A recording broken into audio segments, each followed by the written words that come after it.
क्या आपको पता है आपको खाना खाने का लूर नहीं है? आप लोग सही से खाना नहीं खाते हो, इसीलिए गैस बन जाता है, इसीलिए पेट बाहर निकल जाता है, इसीलिए शरीर में दर्द रहता है, इसीलिए आपको तरह तरह की बीमारियां होती है, इसीलिए शरीर के जितना भी, यहाँ तक कि अभी 2021 में जितना भी ये सब चल रहा है स्वास्थ्य का, कि आदमी का कोई गारंटी नहीं है ना कोई वारंटी है, ये सब एक इसी सब छोटी छोटी बातों पे निर्भर पड़ता है कि आपको कितना लूर है खाने पीने रहने का। तो जाहिर सी बात है, अगर आपको खाने पीने का लूर है ना, अगर आपको वास्तव में खाने पीने का लूर है तो फिर आप खाते हैं तो गैस कैसे बन जाता है? तो दरअसल हम लोग ना कुछ ऐसी चीजें करते हैं जो हमें करनी नहीं चाहिए। अब हम लोग क्या करते हैं, गैस की गोटी खाते हैं और कोशिश करते हैं कि गैस खत्म हो जाए। ठीक है, गैस खत्म हो जाए, पर हम अपना पर्सनल एक्सपीरियंस से बताते हैं, जिस भी व्यक्ति का शरीर का पूरा गैस खत्म हो जाए, पूरा एयर खत्म हो जाए, पूरा वायु खत्म हो जाए, वो आदमी उसी पल मर जाएगा। तो हम लोग क्या कर रही है, मरने की तैयारी या मरने की कोशिश, वो भी जाने अनजाने में, वो भी जानबूझ के नहीं। तो हमें ज्यादा कुछ नहीं करना चाहिए, बस आराम से सीख लेना चाहिए, जान लेना चाहिए कि किस तरह से खाएं पिए और रहें, क्योंकि विदेश में इन सब चीजों पे बहुत ज्यादा जोर दिया जा रहा है। विदेश के 2 वैज्ञानिक हैं, उनको 12 साल लग गए, विदेश के वैज्ञानिक, उन्हें 12 साल लग गए सिर्फ इतना पता करने में कि पानी को अगर हम आराम आराम से जैसे चाय पीते हैं उस तरह से अगर पिए तो क्या क्या फायदे हैं। तो उन्होंने अपने फायदों में बहुत सारी चीजें पाई, बहुत सारी। फिर उन्होंने कहा कि भाई हमें तो अनिवार्य रूप से ही आराम आराम से पानी पीना चाहिए, चाय की तरह से पीना चाहिए। तो विदेशी इन सब बातों पे बहुत जोर दे रहे हैं और उसे बहुत पैसा खर्चा कर रहे हैं, टाइम इन्वेस्ट कर रहे हैं, लेकिन हम इंडियंस और नेपालियों के पास ऑलरेडी ये सब है और हमें इसकी भनक नहीं है, क्योंकि हम लोग अभी उतने ज्यादा परेशान नहीं हुए ना।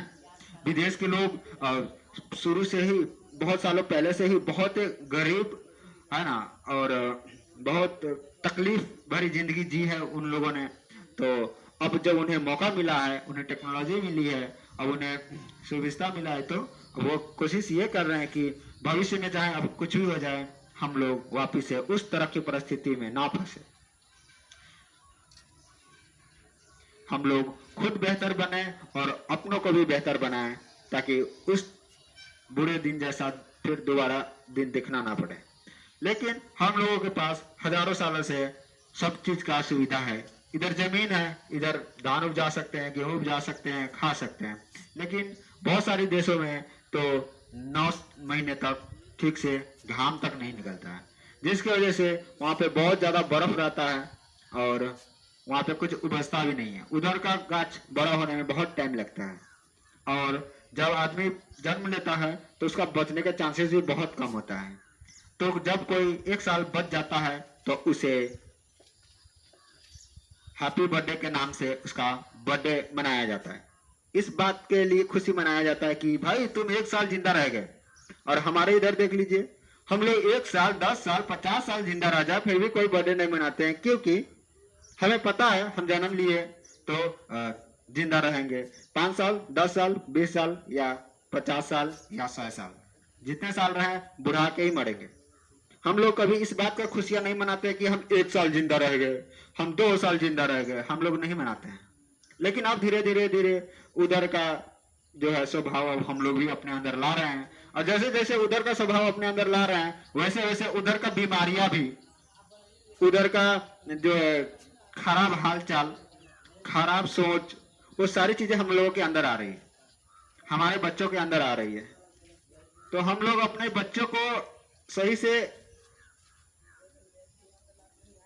रखते नहीं है और ये सोचते हैं कि हमारे बच्चे अच्छे से रहे, हमारा बात माने, नाक ना कटवाए और भी कई सारी चीजें। लेकिन हम लोग ये भी जानते हैं कि बच्चे कच्चे माटी होते हैं, है ना, बच्चे कच्चे माटी होते हैं, लेकिन हम लोग उन्हें अपने हाथों से आकार नहीं देते हैं। हम लोग हाथ पसार देते हैं कि भाई मैं तो पढ़ा लिखा नहीं हूं, मुझे तो आता ही नहीं है, पढ़ाना बच्चों को, और इस तरह से बहाने मार के बाप मतारी जो है अपने बच्चों को छोड़ देते हैं। फिर वो बच्चा, अब बात ये कि अब जब अच्छे आदमी नहीं सिखाएंगे अपने बच्चों को, अपना बाप मतारी अगर अपने बच्चों को नहीं सिखाएंगे तो फिर कौन सिखाएगा?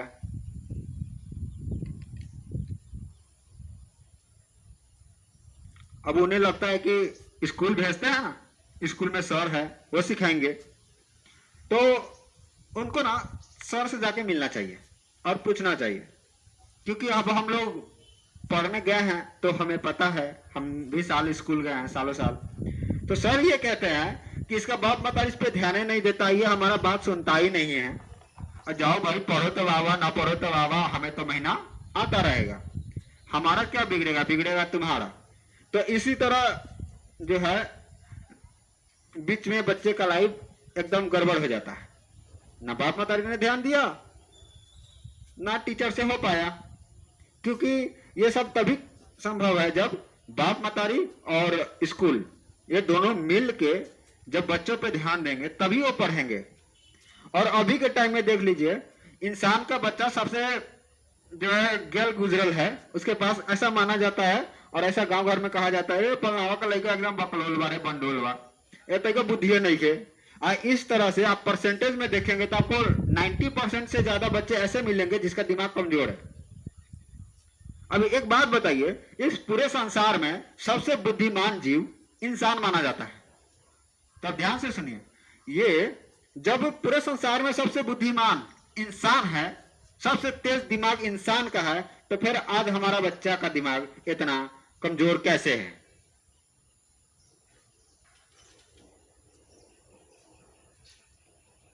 अगर ये सभी को पता है कि पूरे संसार में सबसे अद्भुत, सबसे ग्रेट, सबसे बढ़िया शरीर हो या दिमाग हो, ये इंसान का सबसे बेहतर है, सबसे एडवांस है और सबसे ज्यादा विकसित करने वाला यही है शरीर, यही है मानव जाति जो बहुत विकास किया। लेकिन अब देख लीजिए, बच्चे इंसान के बच्चों को कहा जाता है इसका दिमाग बहुत कमजोर है, ऐसा है वैसा है, जबकि एक तरफ इंसान का दिमाग का तुलना किया जाता है दुनिया का सबसे स्पीड, सबसे ताकतवर कंप्यूटर जिसे हम कहते हैं सुपर कंप्यूटर, और उसका बहुत तारीफ किया जाता है, बहुत ही तेजी से काम करता है वो भी हमारे दिमाग के सामने कुछ नहीं है, वो हमारे दिमाग के सामने कुछ भी नहीं है, उतना बड़ा कंप्यूटर, उतना बड़ा इन्वेंशन, उसके बावजूद हमारे बच्चों को कहा जाता है कि इसका दिमाग कमजोर है। अब ये कैसे हो सकता है? या तो सभी बोल रहे हैं कि दिमाग कमजोर है, कमजोर है, तो अगर वास्तव में कमजोर है तो ये बातें गलत होगा कि भाई इंसान का दिमाग तेज भी है, और नहीं तो इसका मतलब झूठ बोल रहे हैं बच्चे से हम लोग कि भाई तुम्हारा दिमाग बकलोल है, तुम बंडोल हो। तो दरअसल वो ना बकलोल है ना बंडोल है, हम उसे बोल बोल के और बंडोल बना रहे हैं, क्योंकि बच्चों को क्या पता वो क्या है क्या नहीं, क्या बातें होती है क्या नहीं। तो बाप मतारी ध्यान नहीं दे रहे हैं अपने बच्चों को बनाने में, बस उसे कोसते रहते हैं, तू ऐसा है, तू ऐसा है, तू किसी काम का नहीं। तो बच्चा सोचता है अच्छा मैं किसी काम का नहीं, मैं बंडोल हूं, तो फिर वो बच्चे को दिमाग में बैठने लगता है कि वो बंडोल है, और वो धीरे धीरे बंडोल होने लगता है। अब बाप मतारी हमेशा उस पर चिल्लाते हैं, बाकी लोग भी उसी पे कहते हैं तू तो बंडोल है, किसी काम का नहीं। लेकिन वो बच्चा था, उसे इस दुनिया में अभी कुछ नहीं देखा था, तभी उसके बाप मतारी, उसके अड़ोसी पड़ोसी, उसके दोस्त जो भी है, जो भी उसे कहते थे, तो उन लोगों ने कह कह के उनके दिमाग में ये डाल दिया कि वो बंडोल है। और उसने ये चीज सीखा कहां से? तो वही जो उन्होंने कहा वो उन्हें सुना, तो उसको लगा कि अरे मैं बंडोल हूं, तभी तो ये लोग कह रहे हैं। लेकिन ऐसा नहीं है, उसे बंडोल बनाया उसे कहने वालों ने, क्योंकि जो आदमी जैसा सुनता है ना उसके विचार वैसे ही आते हैं, और जैसा विचार आता है ना वैसा ही बोलता है, और जैसा बोलता है ना वैसा ही वो करने लगता है धीरे धीरे।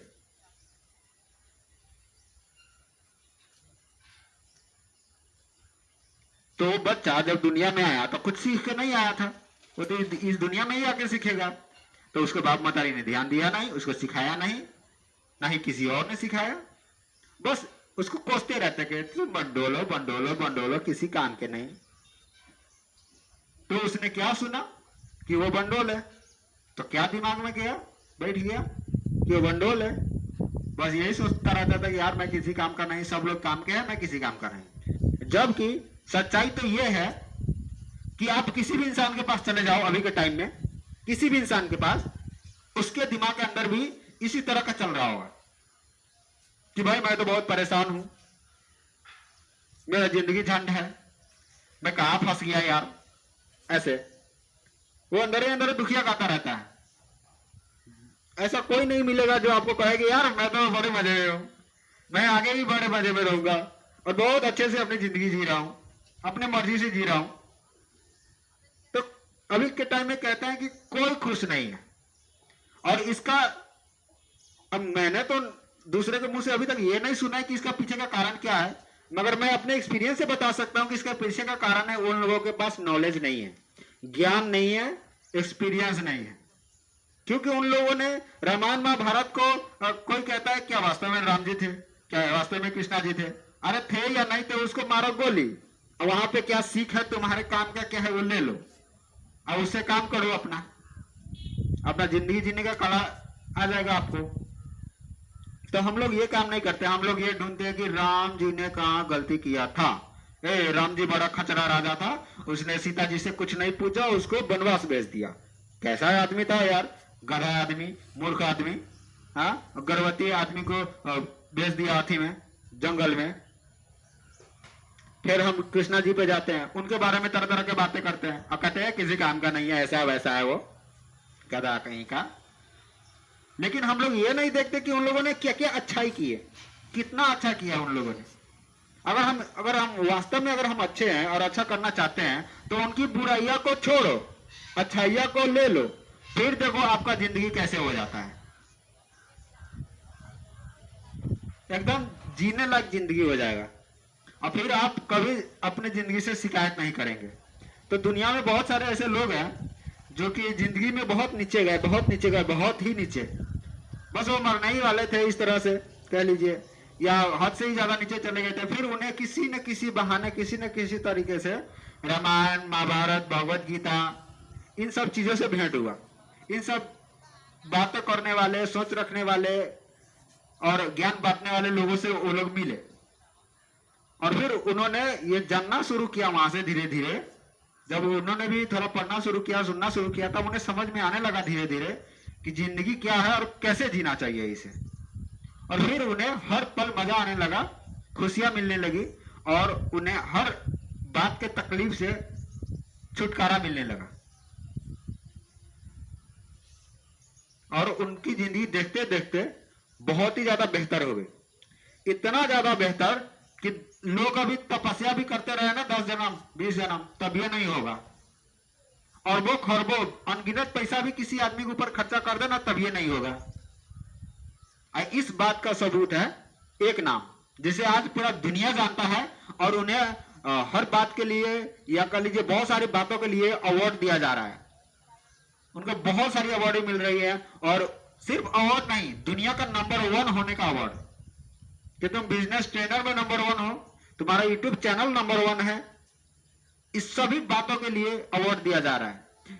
इतना तक उनसे खुश है बाकी देश कि उनको डॉक्टर का उपाधि तक दे चुके हैं, उनको डॉक्टरी का भी डिग्री दे चुके हैं। इसीलिए अब उनके नाम के आगे डॉक्टर लगता है, जबकि उन्होंने डॉक्टरी नहीं पढ़ी है, उन्होंने बिजनेस पढ़ा है। तो वो उनसे इतना ज्यादा खुश है। उनका नाम है, वैसे तो उनका नाम विवेक बिंद्रा है, लेकिन अब डॉक्टर का वो मिल चुका है, तो इसीलिए अब उनके नाम के साथ, उनके नाम के आगे डॉक्टर विवेक बिंद्रा ऐसा लगता है और उनका ये चैनल भी है।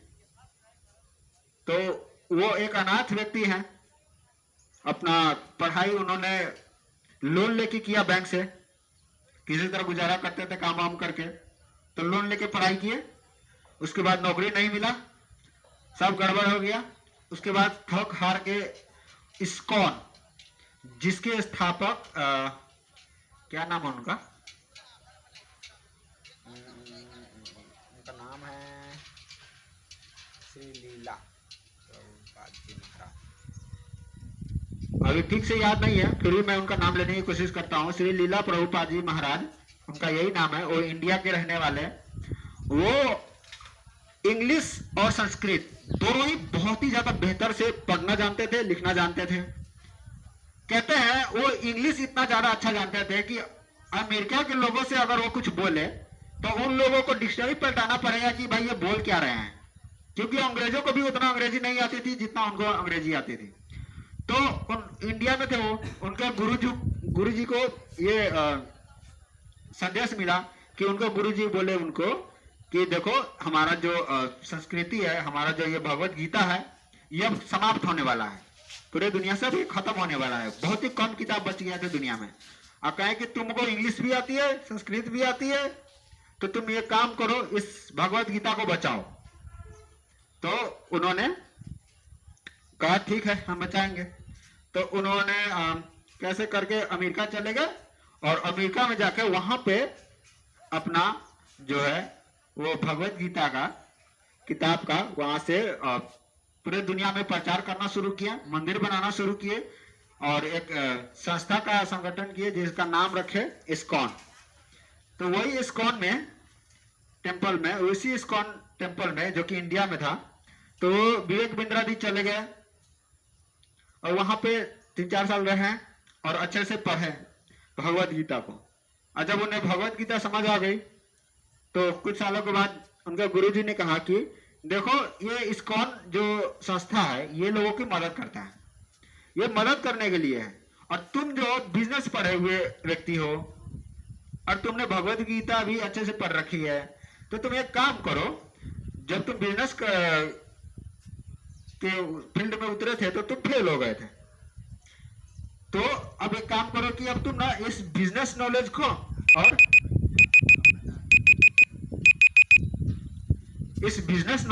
भगवत गीता को दोनों का नाम मिला दो। फिर उन्होंने अपने गुरु की बात मानी और वहां से वो निकल गए और उन दोनों को नॉलेज को उन्होंने मिला दिया।